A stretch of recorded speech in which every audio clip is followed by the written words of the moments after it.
Hey guys, it's Joy, your travel expert here, and we are at the Garden of the Gods Resort in Colorado Springs. Come on in.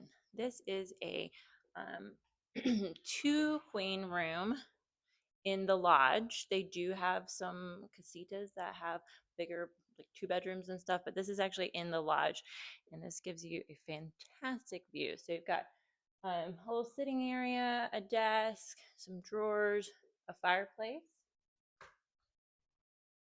2 queen beds, and then the best part of the whole thing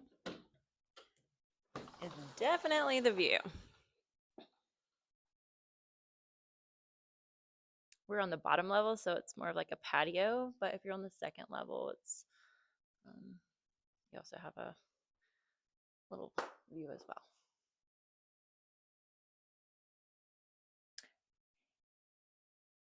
And then I think the second main attraction is the bathroom. On the way to the bathroom, you have a closet, a little beverage area.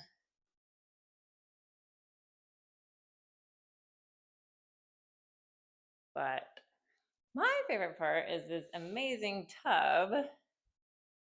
You also have a shower,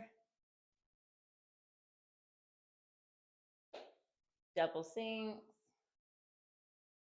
a little extra room for the toilet, and then a nice little vanity area. And you can get connecting rooms if you want to do 2 rooms. And there you have it.